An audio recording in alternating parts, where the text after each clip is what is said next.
Now, if you are in a married or coupled relationship, are you straight up lying about what's going on with your finances or keeping secrets from your significant other? Well, Yeah. a recent study says about 42% of y'all are hiding secrets and money from your significant other. We're going to chop up about that and help you move for you from conflict to financial harmony. Let's I chop. love it.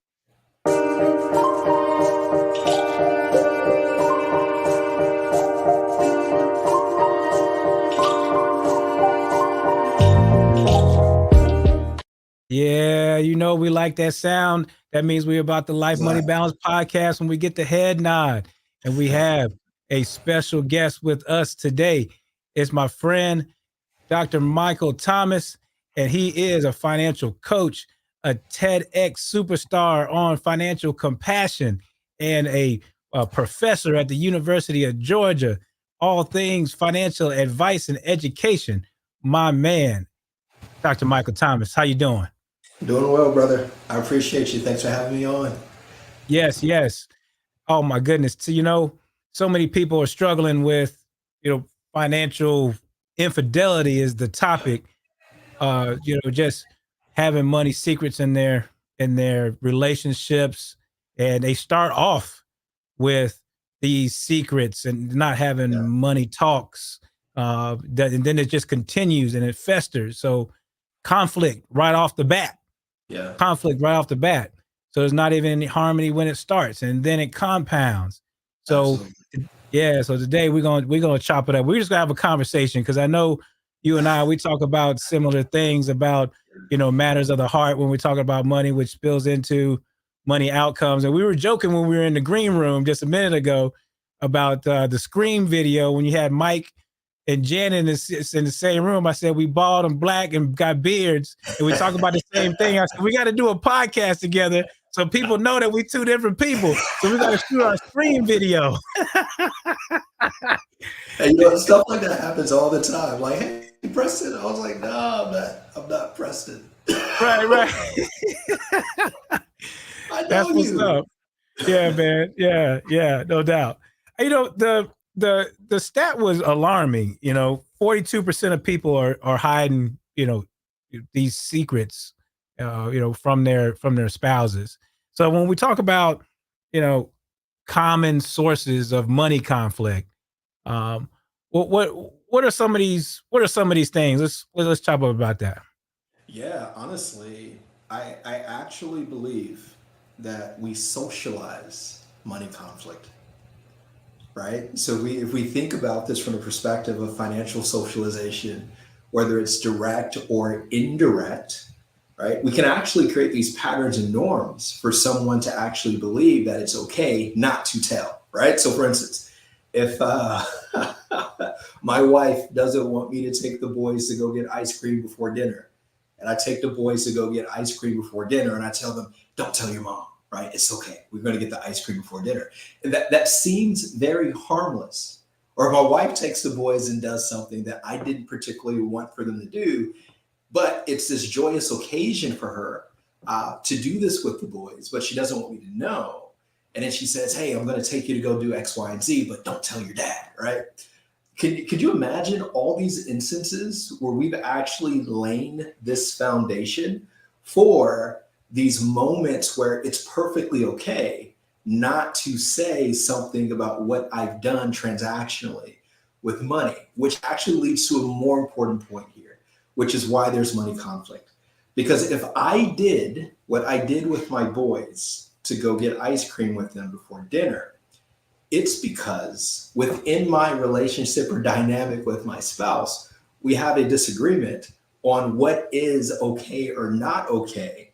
And instead of creating some commonality or common ground for me to be able to express myself in joyful ways with my boys, you know what? I'm gonna go get them ice cream if I want to get them ice cream. You get what I'm saying? Yeah, Because for yeah. me, there's this emotional connection.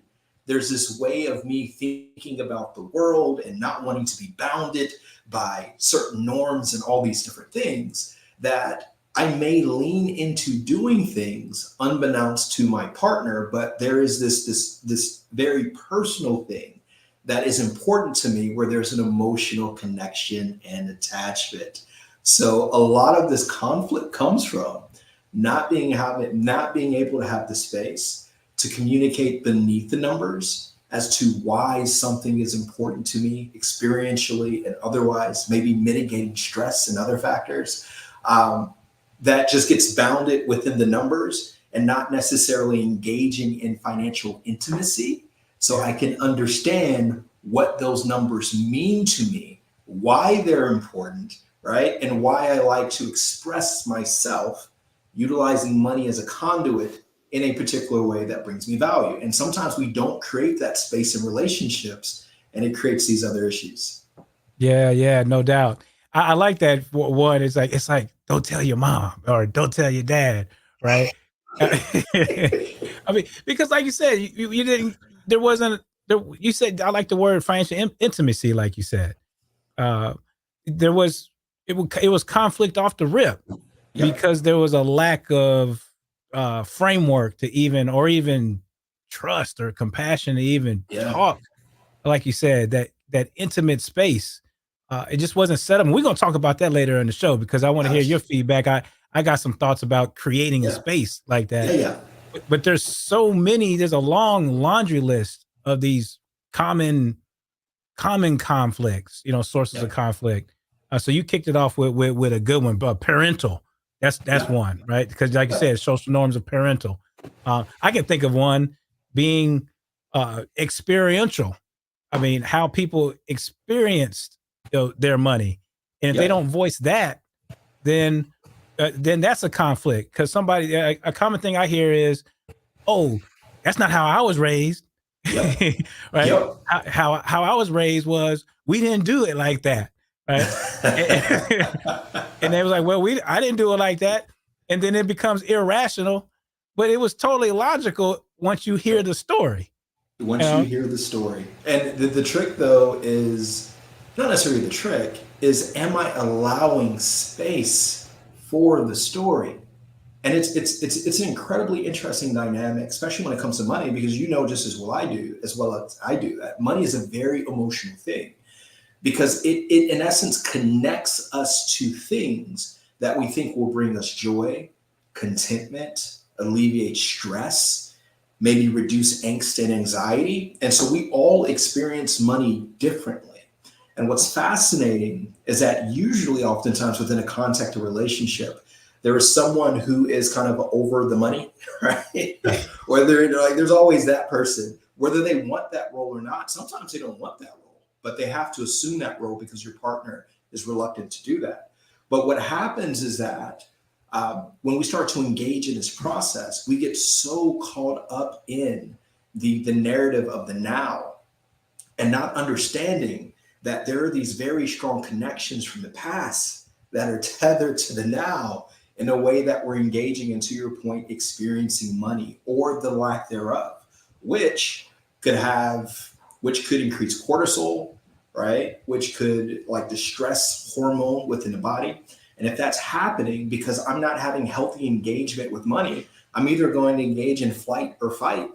Mm. So if we start thinking about this whole idea of financial infidelity, if I'm shutting down and I'm engaging in flight mode, now that means I'm going into hiding. So now we can actually literally connect a thread of neuroscience to neurochemicals that are being created within us, our adaptive responses to stress, right? And then our coping mechanism to stress. So if I'm experiencing all these things, maybe outside of my household, where I'm stressed, my boss is like wearing me out and all these different things, and my natural coping mechanism has always been to go and spend money.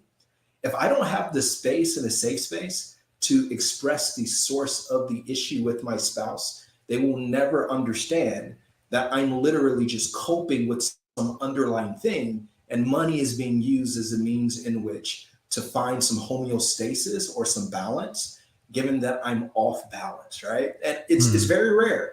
Like Preston, whenever you worked with people, and somebody has done something that the other partner either didn't know or that other partner disagreed with, did that other partner sit back and say, hey, is there something else that's going on that I need to know about? Are you okay? Are you like, nobody ever asked those questions. It's No, no. purely, is we agreed to this on the budget. You didn't do it. Did we not agree to this? This is an issue. This is why I can't trust you. This is why we're here talking to Dr. Terry right now. It's never a, hey, is there something else going on? And creating that space for empathy and compassion within the context of the relationship, because we don't necessarily speak to those things. And the last thing I'll say here is that oftentimes when we talk about money, we talk about it from a personal finance perspective. So we are literally socializing people without providing greater context so that your money experience is uniquely personal. We have to socialize people to bridge the gap from personal to then also understanding relational dynamics as it relates to how you interact. Because the way you interacted in singleness cannot be the way that you interact with your finances when you're commingling not only money, but life experiences. And that we have to do a better job of helping people to create this space and socializing people in this way, which you do that work and I do that work, and we're trying to make an imprint so this is no longer an issue off into the future. Yeah, facts. Oh, yeah, man. I like how you had to adjust yourself after dropping that mic right there. You know, he was like, man, I said some things right there. And yeah, you think, go ahead and take a sip right there. Hey, we chopping it up, right? I feel you because you said something real cool.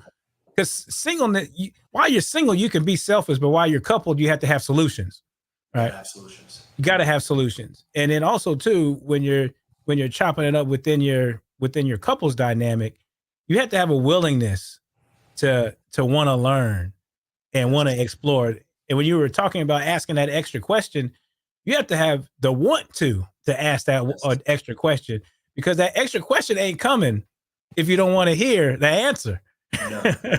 And so most of the time when we're holding back that question is because we don't want to hear that answer. And when we're talking about financial infidelity, you know, there's strong words used like lie and secret. And that's cool. I mean, those are words that are used by definition, but sometimes it's just simply as holding back. So you're not dealing with an intentional lie or secret to harm. It is holding back because, or could be, hey, we're not there yet. We haven't breached the door of, hey, let's talk. So I want to hold back, or I don't think that we're there yet in order to have that space. So before we move on, just let me tell me about that. I mean, is it as strong as lie sometimes, or secret, or is it sometimes as soft as, you know, I don't think we're there yet. Yeah. So let's just be completely honest here.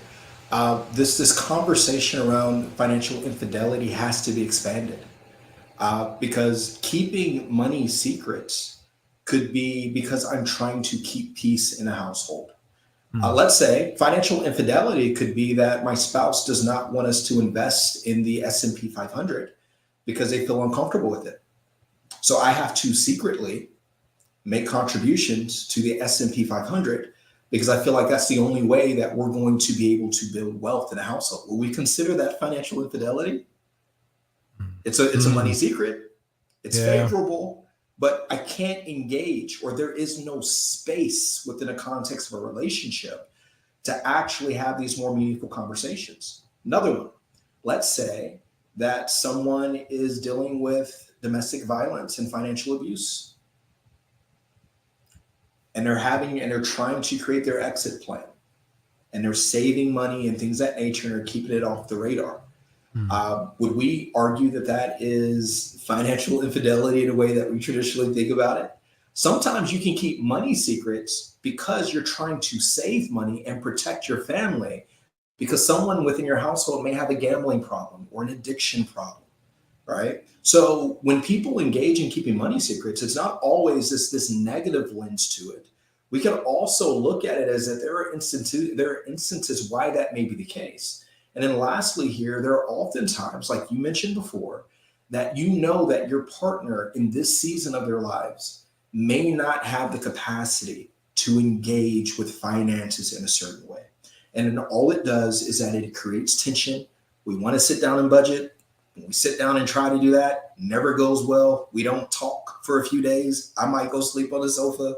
You sleep in bed. Then what happens is that this whole process that should be literally this vision board of our lives in terms of our money is telling us or showing us what we can achieve with this becomes something that's negative and creates stress, and it's not something that we anticipate or want to engage with. And then what happens is that we literally create neural networks in our brain that trigger us to say that, hey, if I touch this or engage in this, something bad happens. And that becomes rote and automatic. And then individuals just start to engage in that drift process where they don't engage in conversations about money effectively because it creates hurt and it creates levels of pain. Or there can be elements of shame and guilt. But it takes so much more to actually tease out the root cause of what's happening here so that we can effectively address the issue and create the space for life, money, balance. Oh, you see? I see what you did there, man. You're dropping bars right now. You're dropping bars right now, for sure. And that's what we do here, and that's why we chop. And let's move beyond like the hurt, because that's what we're trying to do here, right? Because we're moving people from conflict to harmony. So what are some ways where we can move people to arrive to harmony? I have some framework ideas far as a 5-step process. And one of them is, I think compromise hurts people's finances. Compromise hurts people's finances because nobody wants to lose, right? It's why start off from lose? Let's start it at winning. How about coming together? Used to be a song about that too. I think Mick Jagger did one, and I think it was, and then Mike did one after that.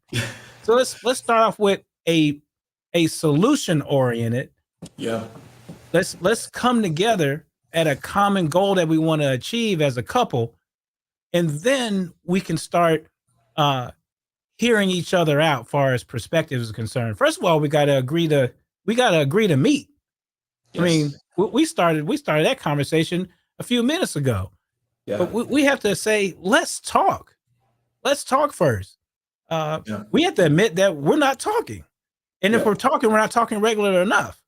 And then it's that agree to agree. And then hearing each other out. I'll start with those 3 steps, and then I'll finish with the last couple. What are your thoughts of how do we move people from conflict to harmony to where they can start getting to some positive results?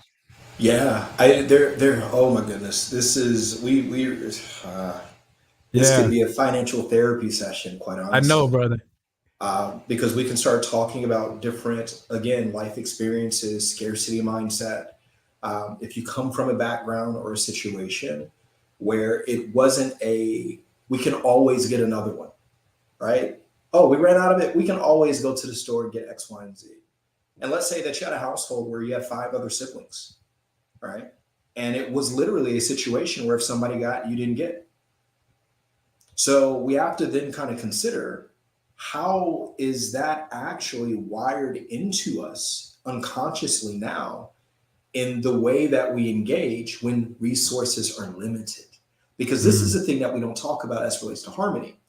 Hot and cold empathetic states. It's easy to harmonize when there's an abundance of resources, because that means that in the abundance of things, I can still get what I want. You can still get what you want, right? However, as we navigate life, we navigate seasons where we may not have as much as we once did, which means that certain concessions are going to need to be made. But I'm not triggered yet because we've been navigating this abundant state where I'm getting everything, you're getting my time, my energy, my effort. Like we're talking about a relationship, we're in a honeymoon phase, right? We're up on the phone until 2 a.m. Like that don't last forever. Eventually we got to go to work, right? Eventually stuff is going to come up in terms of the cyclical nature of our lives that we didn't necessarily experience initially, where now my immediate needs aren't being met. This is no different than when I hear something on social media where there's like somebody says, hey, how do you know so-and-so loves you? Or how do you know you love so-and-so? And then I'll hear these individuals say, because of what they do for me. Right? They say it all the time. It's because of what they do for me. Then when someone does not have the capacity to continue to do for me, then a particular need is no longer being met. And then we can go down this rabbit hole of not feeling loved and all these other different things because I'm not getting time, gifts, affection, or whatever it may be. So my point is this. I think it's incredibly important for individuals to actually think about this like CrossFit or any other weight training program, is that you're literally exercising a muscle for harmony and union in your relationship.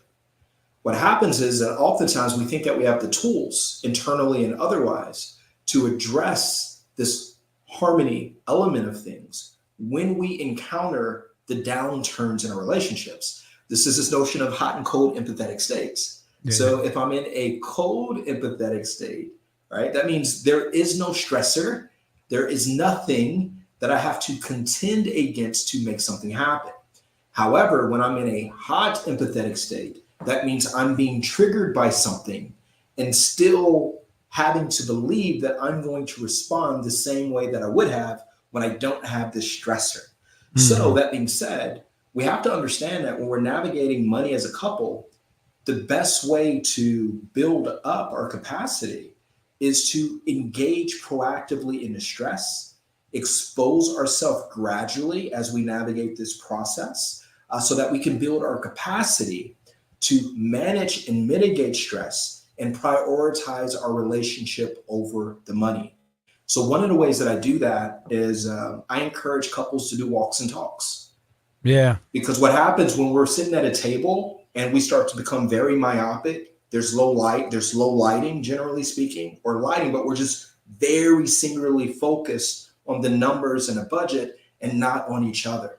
So before a couple ever engages with having like serious money conversations, one of the things that I encourage is like on a Saturday morning at twilight hour, right? When that sun's hitting just right, it kind of feels romantic. You're walking, and when you're walking, you're producing epinephrine, and then there's dopamine that's actually, and then oxytocin, and all these things are being created. And actually just use that moment to talk about where we want to go. What do we want to achieve, right? Before we ever begin to get into the weeds. And I would literally encourage couples to do that for a handful of weeks before we even start to sit down and look at the numbers. Because we're trying to create intimacy, we're trying to create connection, and we're trying to create vision. And it's so much easier to do that doing walks and talks. And then the last thing that I encourage clients to do is to, before we start looking at numbers, to start thinking about the line items in terms of the things that they've communicated. And then assess a value in terms of what does this mean to you emotionally and otherwise. This is a highly emotional thing or not really an emotional thing. Because what this does now is now it reinforces our next set of walk and talks where we actually go and start to unpack those. Say, hey, I remember when we did that little assignment and you said that this was a 5 for you. Tell me more about that.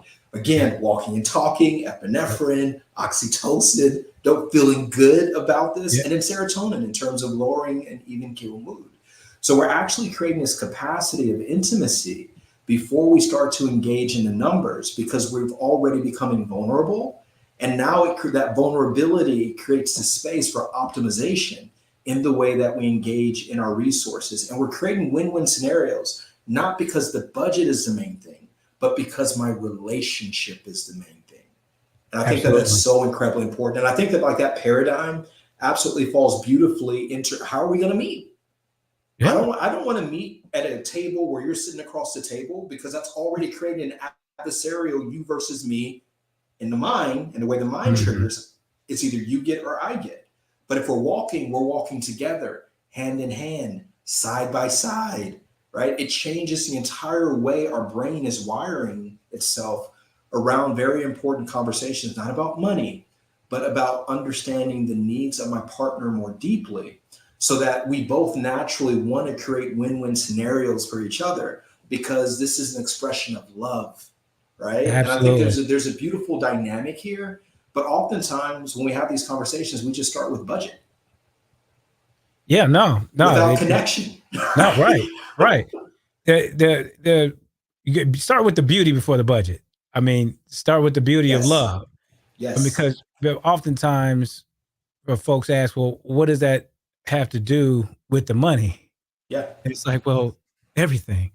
I Absolutely. mean, it Because has everything to do with everything. your budget at that point in time should be an expression of love. It is So expression of love. it is an Yeah. expression of love. So if I know that, like for instance, in my budget spending plan, I have movie night for one of my youngest because or my oldest because he loves to go to the movies.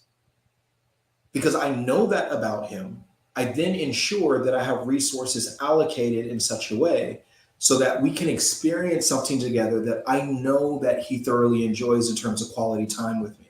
The same thing with my spouse. Like this money, my money, the budget informs what I understand about my Yep. system and how I can optimize meanings of expression, love, trust, reciprocity, generosity. We can go down the list, but my Yep. spending plan is a reflection of my deepest values. That's correct.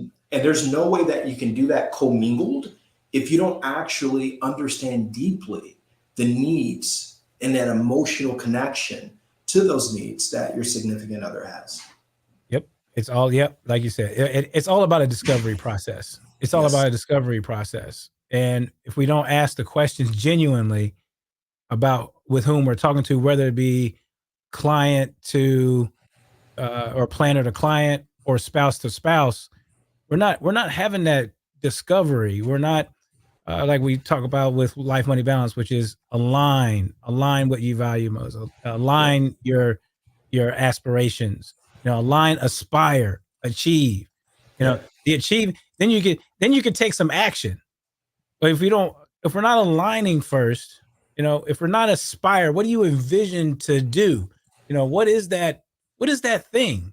You know, what are, like you said, what are those values? I mean, you were, hitting them on the head, but what are those things? And then I like to say, if you give your life and money, if you align your life and money, Mhm.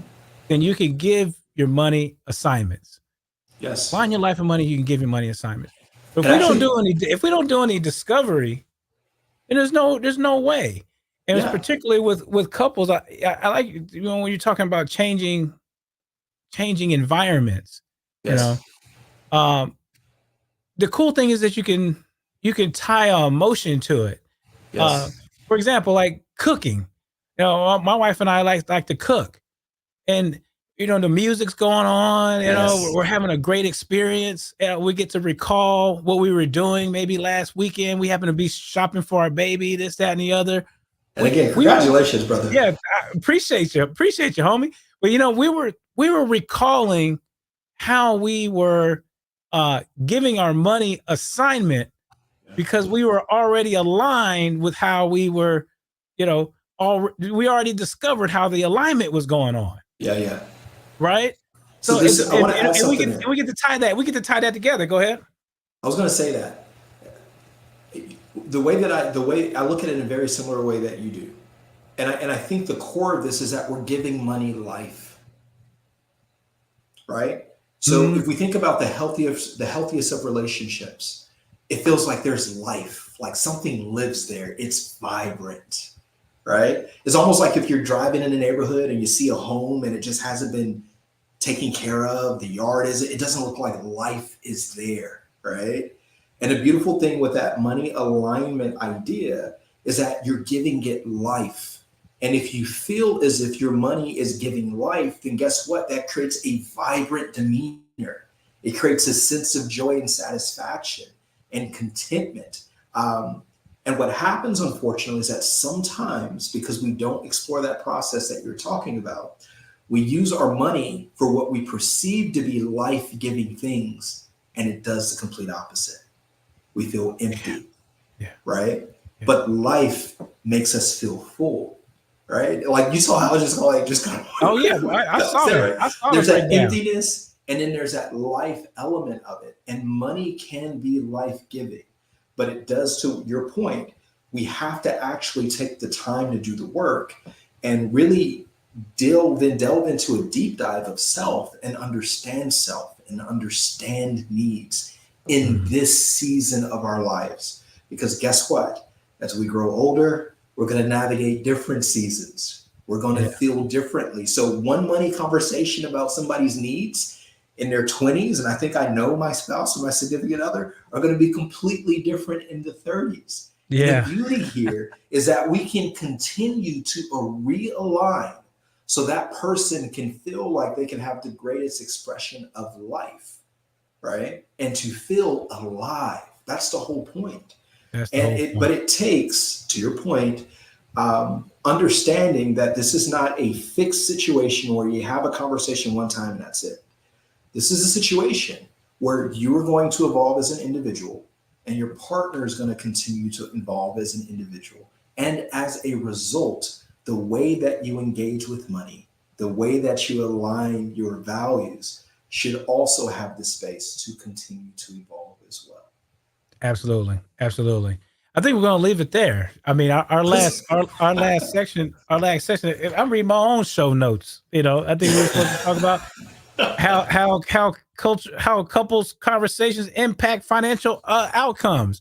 And I think we were doing that. So we were doing that already, Absolutely. And I think the only thing I would add there really quickly, Dr. Sherry, is just be mindful of using us and we. Oh, I totally agree with that. Us and we is so incredibly important. So what do we want to consider in this situation? How might this impact us, right? Because it reinforces the fact that this is something that we're doing together, even if it's difficult.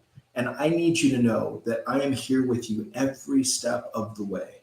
And I think that when we start to use that we, us language, it's a much more, instead of this is what I want, right? It's me, or it's you. And when we start to see that because you and I, it starts getting judgmental, right? And blame. They said, "What are you blaming me?" Right? Yep. Judging me, and we're done. The conversation's over at that point. It's done. Quick. I'm attacked. Right, you're attacked, and then you're back at zero.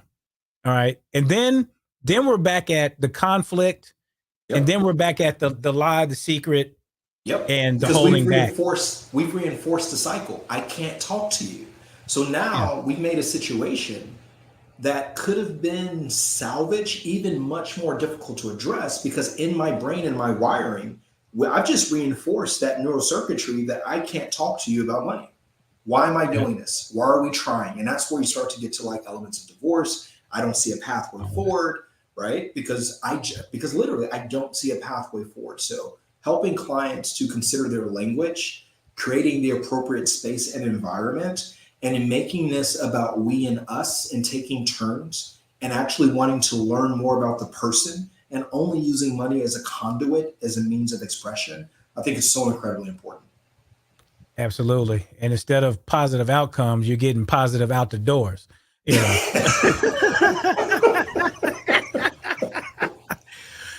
Oh man, Dr. Thomas, we could go on for all day, and we got to hit the stage together soon.